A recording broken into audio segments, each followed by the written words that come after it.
guys, welcome along to another Photoshop tutorial. This video we're going to be taking a look at how you can make this clean professional logo in the new Photoshop CS6.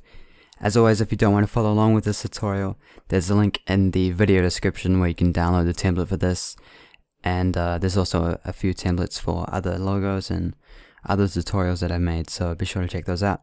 Okay, so here we are in the new Photoshop CS6. First thing we're going to do is create the new document that we're going to be working with. So if I go to File, New, and just change the width and height to quite high, because it's always better to work with a large version, then you can always make it smaller. Okay, so for the width I'm going to use 1024, and for the height I'm just going to use the same. Alright, so that is okay.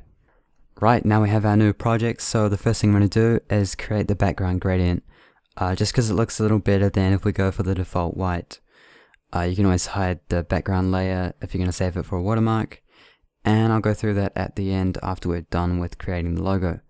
Okay, so the first thing we're going to do is select the gradient tool. Now what we have to do is pick the colors that we're going to use for our transition. So if we click this little box up in the top left here, you'll see that we can pick the colors that we want the gradient to transition between. So if you see these little arrow things, what they're called stops. If you double click on the first bottom one, you'll see that we get this box come up where we can choose the color that we want it to be. So I'm just going to pick a grayish color and hit OK on that. And then for the second little stop here, I'm going to change it to another gray, but just make it a bit lighter. Sweet, now hit OK, and then OK again. Now we need to draw our gradient, so click at the bottom of the canvas, holding down shift so it keeps a straight gradient, and then drag it up to the top, and then just let go of the click.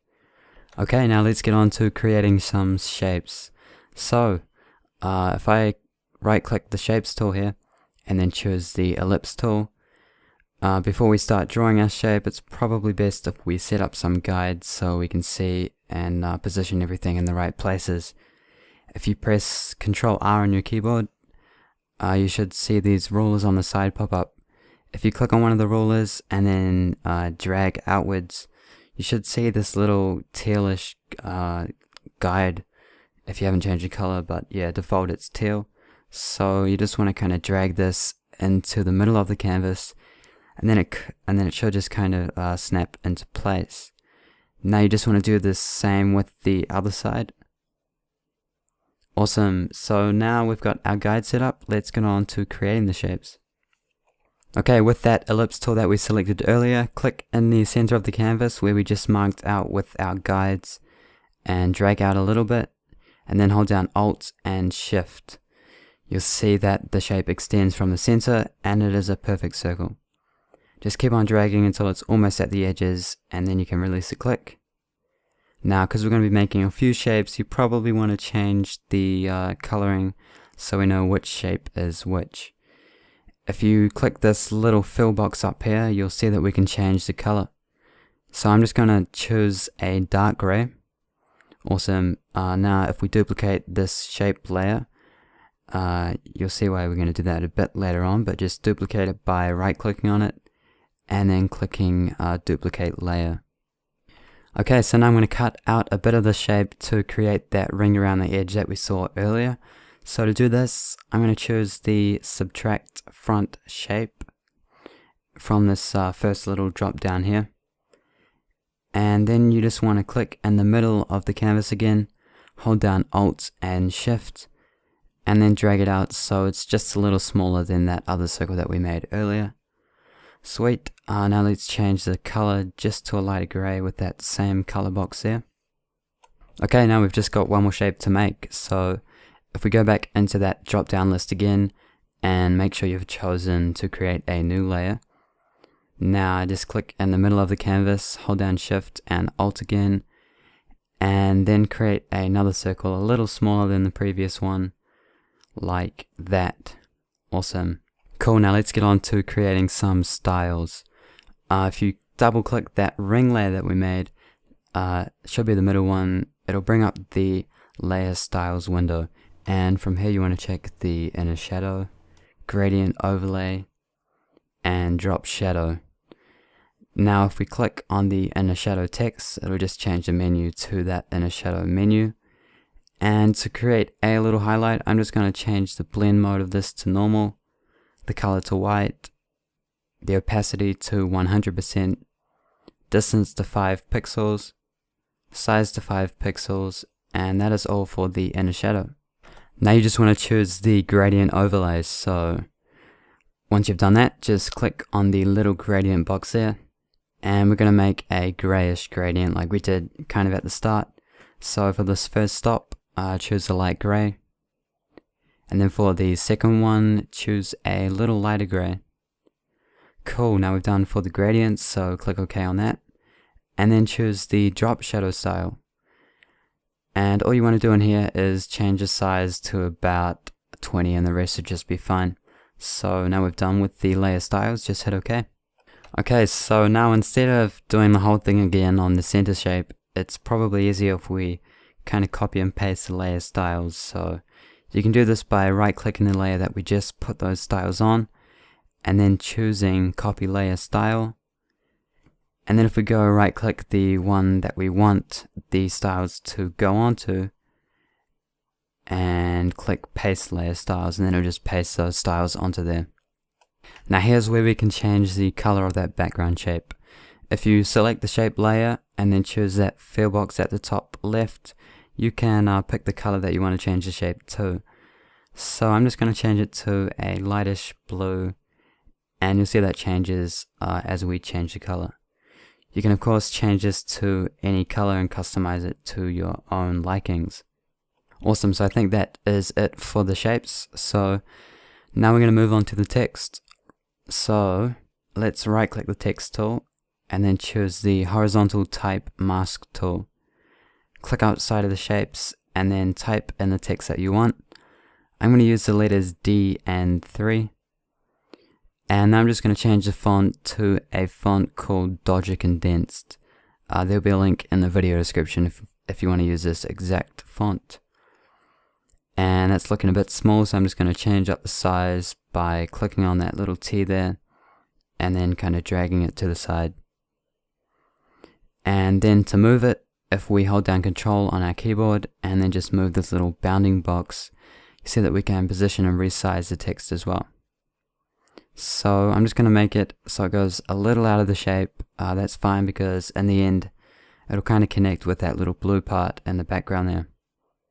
Cool, now I click the top shape layer, and then I'm going to make it so that we can just kind of hide that selection that we have from the shape so we can see the blue shape behind it.